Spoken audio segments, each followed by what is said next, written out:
Come and let us go up to the mountain of the Lord, unto the house of our God. Come and let us go up to the mountain of the Lord, unto the house of our God.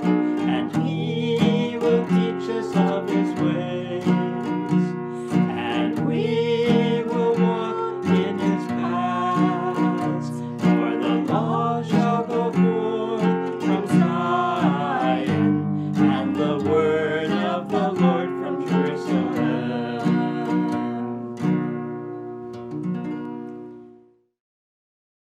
Hello, Halo, praise the Lord. puji Tuhan. It's good to see you, and we hope that you enjoy this time of studying the scripture together. Senang bisa bertemu dengan Bapak Ibu Saudara sekalian, dan kami sangat berharap Bapak Ibu Saudara sekalian menikmati waktu kita belajar bersama, belajar Alkitab. We are studying how do we stand in this evil day. Kita akan belajar bagaimana kita bisa tetap berdiri di hari yang jahat ini. Because we are up against powers that we have never been up against before. Nah, karena pada saat sekarang ini saudara, kita sementara menghadapi kuasa-kuasa kegelapan yang menyerang kita melebihi daripada apa yang terjadi sebelum-sebelumnya, saudara. So when before in history has the world been shut down by something called COVID-19? Sebelumnya bagaimana kita kehidupan kita di muka bumi ini harus sepertinya berhenti sejenak ya oleh karena COVID-19. And how many of us were taken by surprise Dan bagaimana kita semua dikejutkan because it was not something that we expected. karena hal itu bukanlah sesuatu yang kita harapkan sebelumnya. So we're going to look at Ephesians 6 tonight. Mari kita melihat Efesus pasal yang ke-6, saudara. And we're going to read starting at verse 10. Kita akan membaca dimulai dari ayat yang ke-10, saudara. And we'll read down to verse 18. Dan kita akan membaca sampai kepada ayat yang ke-18. Efesus pasal yang ke-6 ayat 10 sampai 18 saya bacakan bagi Bapak Ibu Saudara sekalian. Firman Tuhan, perlengkapan rohani. Akhirnya, hendaklah kamu kuat di dalam Tuhan, di dalam kekuatan kuasa-Nya.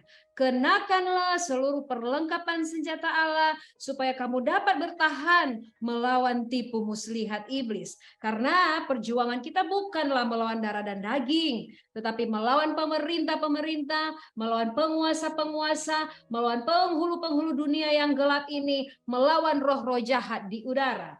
Sebab itu, ambillah seluruh perlengkapan senjata Allah supaya kamu dapat mengadakan perlawanan pada hari yang jahat itu dan tetap berdiri sesudah kamu menyelesaikan segala sesuatu. Jadi, berdirilah tegak, berikat pinggangkan kebenaran dan berbaju sirahkan keadilan. Kakimu berkasutkan kerelaan untuk memberitakan Injil damai sejahtera. Di dalam segala keadaan, pergunakanlah perisai iman, sebab dengan perisai itu kamu akan dapat memadamkan semua panah api dari si jahat. Dan terimalah ketopong keselamatan dan pedang roh, yaitu firman Allah. Dalam segala doa dan permohonan, berdoalah setiap waktu di dalam roh, dan berjaga-jagalah di dalam doamu itu dengan permohonan yang tak putus-putusnya untuk segala orang kudus. So when we enter spiritual warfare, we must have our spiritual weapons. Saudaraku, di saat kita memasuki peperangan rohani, kita harus punya senjata rohani, saudaraku. We must be clothed with our armor. Kita harus mengenakan perlengkapan senjata kita, saudara. We cannot enter warfare if we are not equipped and prepared. Kita tidak mungkin masuk dalam suatu peperangan kalau kita tidak memperlengkapi diri kita, saudara. So if you do not know Jesus Christ as your Lord, you cannot engage in this. Saudaraku, jika Anda tidak mengenal Yesus Kristus sebagai Tuhan, jangan pernah Anda terlibat dalam peperangan rohani ini, saudara. And I invite you to invite Jesus into your heart. Maka saya rindu untuk mengundang Bapak Ibu Saudara sekalian, undanglah Yesus masuk dalam hatimu. So the people that I'm talking to today are the people who already know Jesus as their Lord and Savior. Sehingga firman yang hendak saya beritakan ini adalah diperuntukkan dan didengar oleh saudara-saudara sekalian yang sudah menerima Yesus sebagai Tuhan dan Juru Selamatmu, saudara. This word is for the soldiers of the cross of Jesus Christ. Firman ini adalah bagi para prajurit-prajurit Yesus Kristus. So if you're one of those soldiers, lift your hand and say, I am. Saudara, jika Anda adalah prajurit Yesus Kristus, tentaranya Allah, angkat tanganmu. Saya prajurit tentaranya Allah. Yes, because this is the day of Joel 2, God mustering his army worldwide. Karena hari ini adalah hari seperti yang tertulis dalam kitab Yoel pasal 2, di mana Tuhan sementara mengumpulkan barisan tentaranya. It is a very exciting day in which we live. Masa yang kita hidupi sekarang ini adalah masa yang sangat-sangat luar biasa menarik, saudara. But it is also very scary if you do not know Jesus Christ and the power of his blood in your life. Tetapi masa ini adalah juga masa yang menakutkan dan sangat mengerikan bagi mereka yang tidak mengenal Yesus sebagai Tuhan dan Juru Selamat. So we're going to go into the armor right now at verse 13. It says, well, verse 11 tells us to put on the whole armor of God. Dan mari kita saat ini akan membahas tentang perlengkapan rohani, senjata rohani itu seperti yang sudah disampaikan di ayat yang ke-11, kita sudah baca bersama, kenakanlah seluruh perlengkapan senjata Allah. So we need every piece of armor described in these verses to face our battle. Saudaraku, kita perlu mengenakan setiap bagian-bagian dari perlengkapan senjata Allah yang sudah dijelaskan tadi dalam firman Tuhan di saat kita akan memasuki peperangan rohani ini, saudara. That we can stand against the wiles, it says, or the tricks of the devil. Supaya kita bisa bertahan, ya saudara, bahkan menang melawan segala tipu daya iblis, saudara. And verse 12 describes who our enemy is. Ayat yang ke-12 dari pasal 6 tadi menggambarkan siapa musuh kita, saudara. It is not flesh and blood. Bukan darah dan daging. And sometimes these evil powers use people to persecute us. Terkadang iblis menggunakan orang atau manusia ya untuk menganiaya kita, saudara. But we are not up against flesh and blood. Tetapi saudara, perjuangan kita bukan melawan darah dan daging. So we have to put on spiritual armor. Betapa perlu kita mengenakan perlengkapan senjata rohani, saudara. That we can love our enemies. Sehingga kita bisa mengasihi musuh kita. And we can do good to those who hate us. Bahkan kita baru bisa melakukan hal-hal yang baik, berbuat baik kepada orang yang membenci kita, saudara.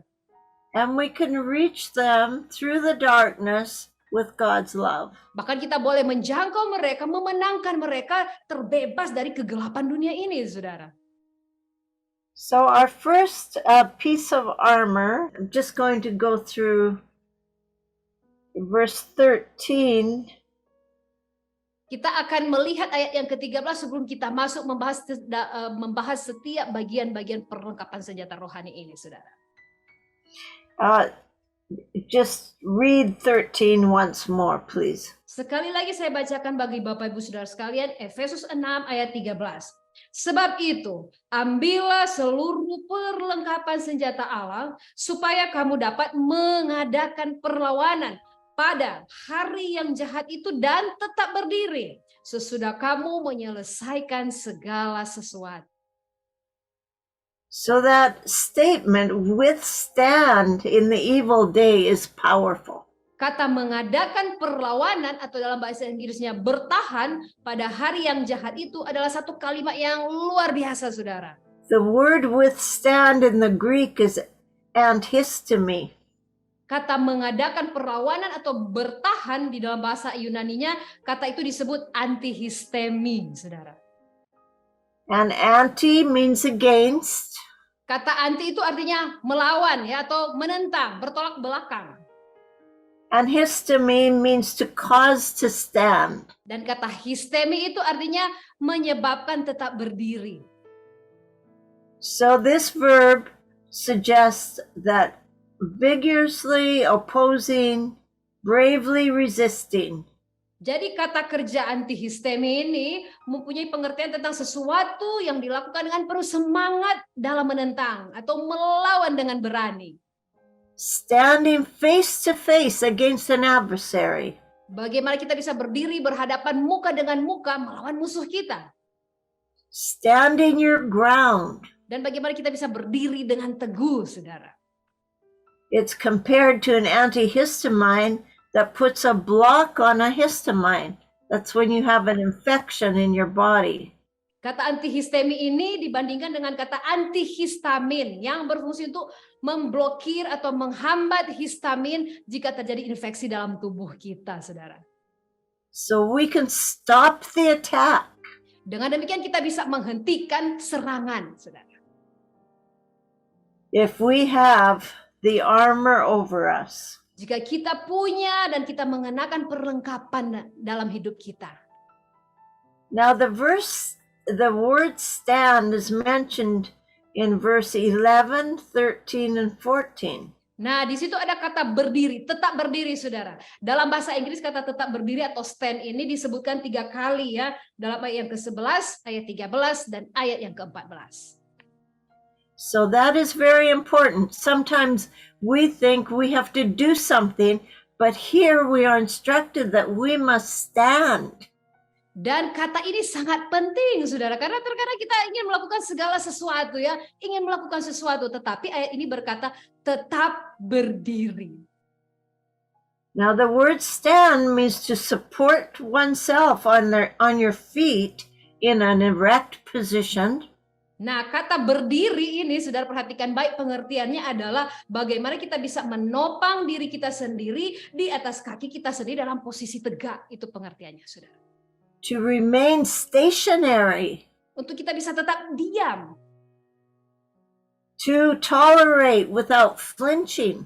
Dan bagaimana kita bisa tetap bertahan dan tidak mundur. To bear pain courageously. Dan bagaimana kita bisa menanggung rasa sakit dengan baik. Itu pengertiannya, saudara. So that's quite a requirement, isn't it? Dan ini merupakan suatu persyaratan-persyaratan, bukan demikian, saudara?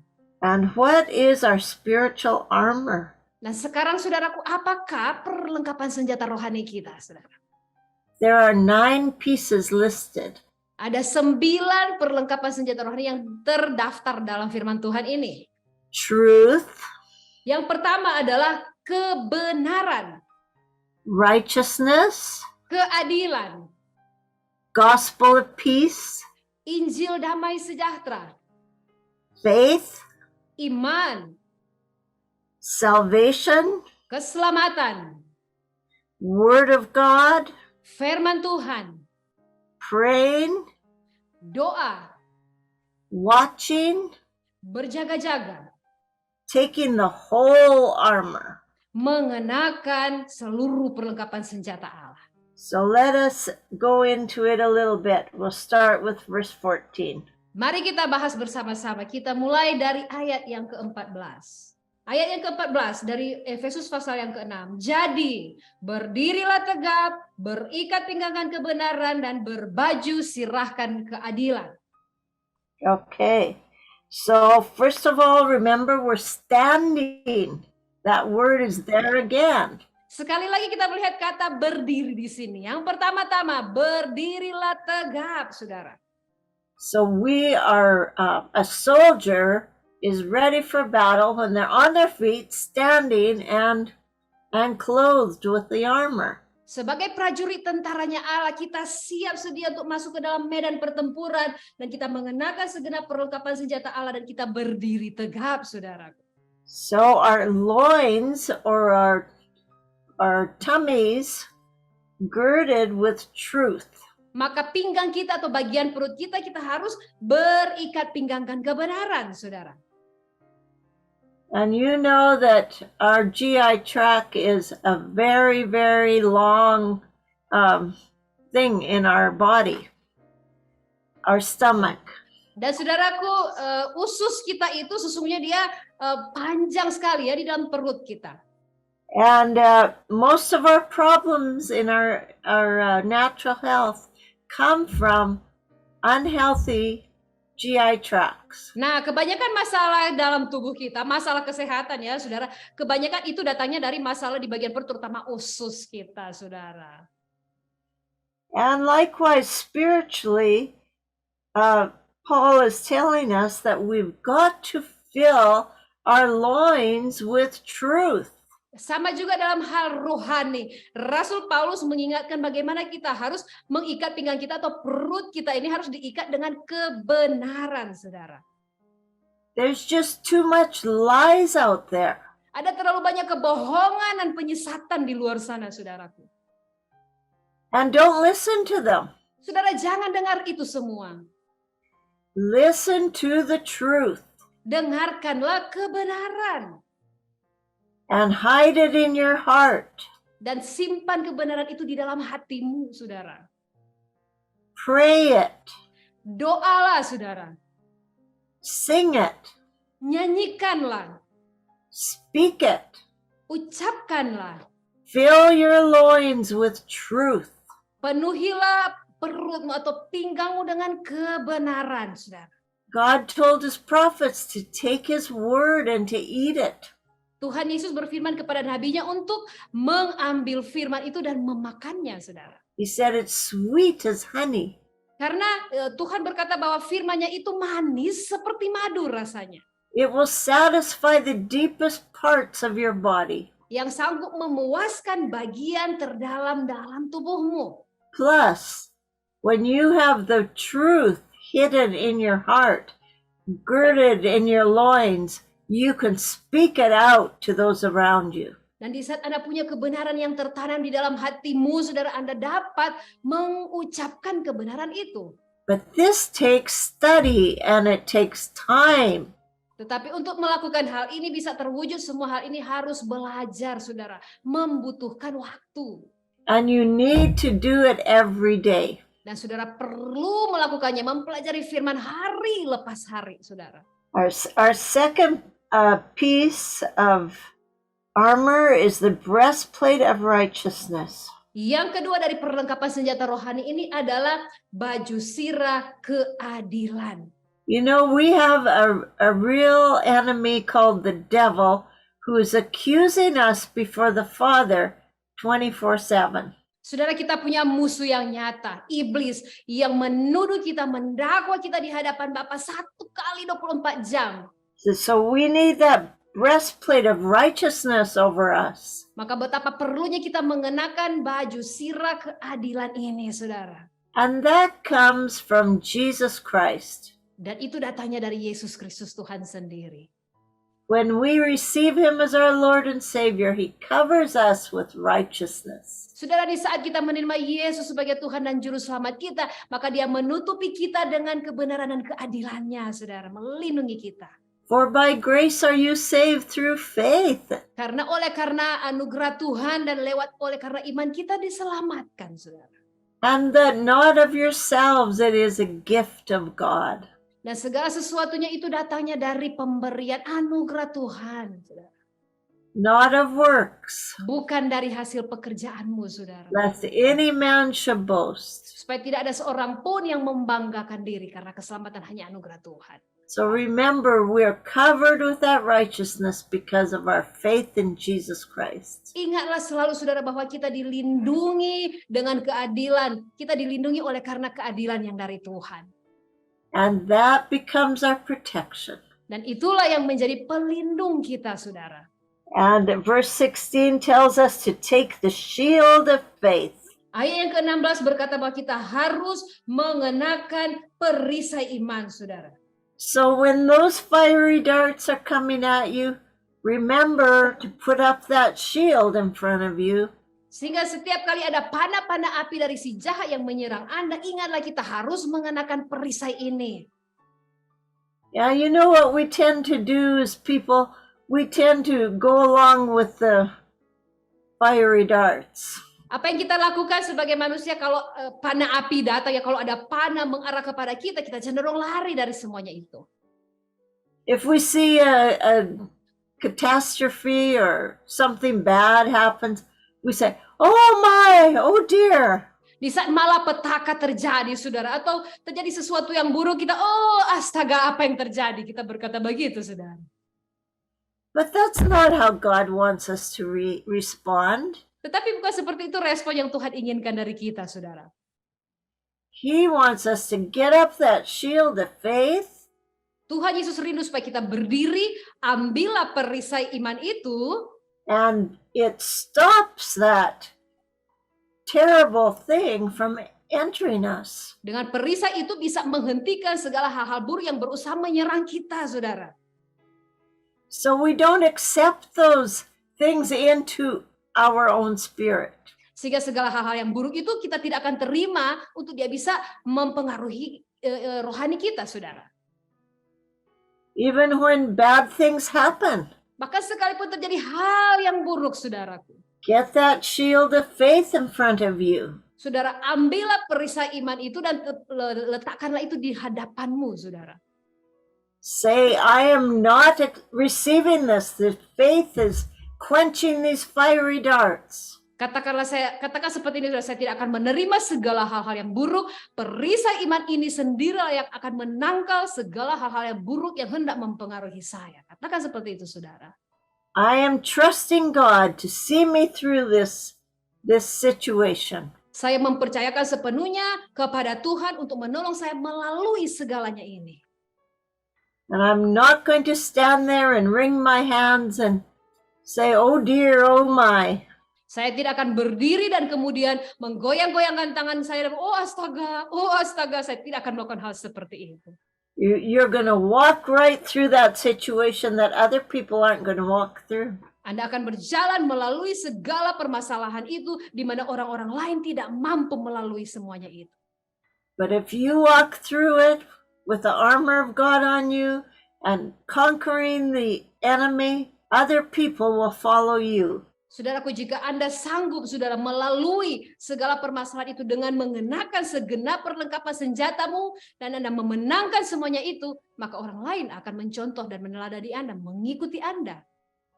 You become an example. Anda akan menjadi teladan dan contoh dan panutan, saudara. And you become a leader. Engkau akan menjadi seorang pemimpin. Not to exalt yourself, but to lead the people into truth. Menjadi pemimpin bukan untuk membanggakan dirimu, saudara, ya, tetapi untuk menolong orang pada kebenaran, saudara. So they can stand in their trials as well. Sehingga orang lain juga mereka bisa berdiri teguh dan bahkan bisa memenangkan segala pergumulan yang mereka hadapi, saudara. They'll look at you. Mereka bisa melihat dan mencontoh kepada Anda, saudara. They'll see the light of Jesus shining through you. Orang-orang lain bisa melihat bagaimana terang cahaya sinar Tuhan bersinar lewat hidupmu, saudaraku. Their faith will be strengthened in the Lord. Maka orang-orang lain ini iman mereka akan semakin dikuatkan di dalam Tuhan dengan melihat mencontoh kepada Anda. This is so important. Hal ini sangatlah penting, saudaraku. Number 17. Di dalam ayat yang ke-17, saudaraku. We take the helmet of salvation. Kita menerima ketopong keselamatan. And of course we understand that salvation is through the name and blood of Jesus Christ. Dan semuanya kita sudah memahami dengan sungguh bahwa keselamatan itu hanya ada di dalam Yesus Kristus dan darahnya. And we receive him into our hearts as the Son of God. Kita menerima dia masuk dalam hati kita bahwa Yesus adalah anak Allah. So we no longer live unto ourselves or unto this earth, Sehingga kita tidak hidup untuk diri kita sendiri atau untuk dunia ini lagi, saudara. but we live unto Jesus. Tetapi kita hidup hanya bagi Tuhan Yesus saja. And so every morning we put on the helmet of salvation on our head. Maka marilah setiap hari kita mengenakan ketopong keselamatan. Ketopong itu helm ya, pelindung kepala, saudara. And our head is the most important part of our body. Karena kepala kita ini adalah bagian organ tubuh yang sangat penting dari tubuh kita ini. It's important we have the mind of Christ. Sangat penting untuk kita memiliki pikiran-pikiran Kristus, saudaraku. And we have the sword of the Spirit. Dan kita punya pedang roh, saudara. So when we have temptations, we use the Bible. Dan di saat kita menghadapi pencobaan, saudara, pakailah Alkitab firman Tuhan. And verse 18, we close with prayer, praying always. Dan di dalam ayat yang ke-18 ditutup dengan bagaimana kita harus berdoa setiap waktu. So it describes the types of prayer. We don't have any more time, but we're going to close now in prayer. And Lord, we thank you. Tidak punya banyak waktu lagi, ada tipe-tipe doa di sini dijelaskan, tapi saat ini kami akan menutupnya dengan doa. Tuhan, kami mengucap syukur. We thank you that you have provided for us the armor of God. Kami mengucap syukur Tuhan, Engkau sudah menyediakan bagi kami perlengkapan senjata rohani.